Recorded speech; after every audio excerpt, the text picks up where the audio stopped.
Today I'd like to talk about something a little bit different. Virtual choirs. And other multi-track ensembles. Right now we're living in a weird time where most of us can't make music together, at least not while we're in the same place. But musicians are creative, resilient, and inventive. So we now have a widespread production happening of virtual ensembles where people record their part on their own and then mix them together. Most of these projects are incredibly time-consuming. I don't say that to dissuade you from participating, but just so you know what you're getting into, it takes time. Whether you're interested in producing one of these ensembles yourself or just want to have a little bit more appreciation for what goes into one of these virtual ensemble videos, listen up and I'll walk you through some of the options that are available. I'll outline your options from the very easy to the most involved. This isn't a strict how-to, but more of an overview of your various options. The first thing I'd like to point out is that there's a Google Doc that I'll link down below, as well as up here.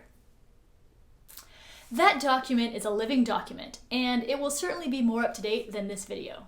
Technology changes all the time, and all the programs that I talk about are linked in that document. Please let me know if I've missed one or if there's something you'd like to see added to that document. Also, don't forget to check out the Virtual Choir Forum on Facebook for lots of peer support. I'd like you to note that when you see a video that looks like this, those people were most likely not recording audio at the same time. In general, when you have two or more people streaming online to each other, there's going to be some delay. Sound takes time to travel, even in the digital landscape. There are a few pieces of software out there like Jacktrip, JamKazam, Jamulus, and SoundJack, which have relatively low latency, meaning there's not much delay while you make music with someone else online. But it will depend on a lot of things like your physical distance, your internet speed, and what you're trying to do together. I'll link to those below and you can check them out as well. Some of those programs have reduced the delay to around 30 milliseconds between people that were hundreds of miles away. But when you have a lot of people who live a lot of different places with different internet speeds, many of those people are using wireless connections, we just don't yet have a good option for large groups. If you have a small ensemble though, you should definitely check out one of these programs. My focus today, however, isn't about making live music together, but it's a quick overview of the options available to record multi-tracks together while separated by distance, with some of the pros and cons to each of those methods. Some of the simplest setups are apps that allow two or more people to record audio and video. One person lays down a track, and then others layer theirs in. You do need one full take though. You just have to record that track until you get it right. No editing out loud breaths or wrong notes. Apps that can do this, for example, are karaoke apps like Smule. I think that's how you say it? Smule? Which is designed to sing karaoke duets, but you can upload your own custom tracks. The last time I checked, up to 50 people can collaborate on Smule, but it will not show more than a few people at a time, so you won't get that classic Brady Bunch or Zoom look to your video. If you have an iPhone, the Acapella app works for up to 9 people or tracks. Again, one person lays down a track and collaborators join in. These options rank high on being user-friendly and make for pretty quick gratification, since you just have to lay down the tracks, you don't have to edit them. There is limited sound mixing ability, but you can do some things like adjust EQ and panning in the Pro version of that app. It's pretty affordable and it's ideal for small ensembles and quartets. You can also combine those small groups into a larger performance if you decide to edit them together in another video editing program. Let's talk about more options for larger groups. First and foremost, you need to record and mix the sound of a whole bunch of people making music individually. Some people record audio and video at the same time, others do it separately. I personally find there are more options to record separately, but I'm sure plenty of people would disagree with me. Since our target audience doesn't consist of professionals who have fancy mics, we're generally looking at people who are listening to a track from their computer on some headphones and then recording their part, their audio and video, on their cell phones. In general, with this method, everyone would send their audio recordings to one person and that person would mix it in one of these programs, lining up the timing, balancing out the voices, and adding some effects like reverb or maybe getting rid of some noisy breaths here and there.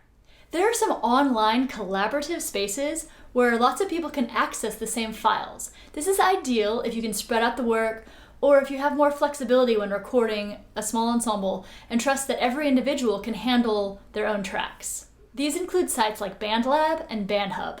Back to the option of one person doing all the mixing. There are lots of options for software to mix all of those audio files together. In general, but not always, the more expensive programs will take more computer power, they'll take longer to learn, but they can do a lot more. There are free programs available to mix audio. Those include Audacity, which is available for any computer, or GarageBand, which is available only for Mac. These two programs are fairly intuitive, and most people who are interested in spending a little time learning how to do this will be able to figure it out. There's also a free light version of Pro Tools called Pro Tools First. That's similar to those that I just talked about above. Now the next level up would be something in the middle, like Melodyne's entry-level software that starts at $99, or Reaper that starts around $60. Two of the most comprehensive professional-level audio editing programs are Pro Tools, which has a monthly subscription starting around $30 a month, or Logic Pro, which is only for Mac, and it's a one-time purchase right now of $199. At the time of this recording, Logic is currently running a free 3-month trial. Moving on to video editing. You can use all sorts of different free and cheap software to do something like put audio behind a slideshow or one or two people singing at once. One of the main considerations, though, is how much your computer can handle. You need a fair amount of RAM to handle multiple video files at once. Many of these video programs can also handle audio, but the more you ask your computer to do at once, again, the more taxing it is. And the more you want to do, the more of a learning curve there is. Free programs include iMovie for Mac, that can only handle 2 videos at once without some creative editing, and OpenShot, which is free and open source, and it includes grids. Grids come in really handy if you want to line everybody up in those Hollywood squares type of videos. There are some mid-level programs listed in the Google Doc. Movavi has free and paid versions. WeVideo is an online subscription-based editor, or Vegas Movie Studio can handle up to 10 audio and 10 video tracks at once. 2 others are Cyberlink Power Director and Adobe Premiere Elements. I'd like to stress again that a lot of these not only depend on your budget, but your computer's processing power. A good workaround is to work in blocks or strips of video, making just a partial screen video, and then assemble those pieces into one large video. I've saved 3 of the big video editors for last. They're complex, but they're very powerful. They can do just about anything you want them to, especially if you add in some plugins, which are additional features you can add, kind of like aftermarket enhancements for different special effects and layouts. DaVinci Resolve has a very strong free version, or there's a pro version available right now for $299. Final Cut Pro is for Mac only. It's also currently selling for $299. Adobe Premiere Pro is subscription-based, and it starts around $21 a month. But the latter two have educational pricing available. I do need to give some shout-outs to creative workarounds. I've seen people record video on Zoom. Everyone stays on mute, but they sing along to the mixed audio track. There are some lip sync issues unless you edit the videos individually, but it's still a fun project. Lots of folks are creating new ways to showcase their talent. Drop me a note and tell me about yours. 2 things as we wrap up. 1, check out the linked document if you'd like to know more. See tutorials or see some examples of productions that have come out in these last few months of spring 2020. Finally, don't forget that if you want to produce something like this, but don't really have the time or the expertise, you can always hire someone to do all or part of the process. As a matter of fact, I'm currently taking a break right now from mixing an audio track for a group, which is kind of like directing a chorus, but a slightly different set of tools. If you want to contact me, my information is in the linked document below.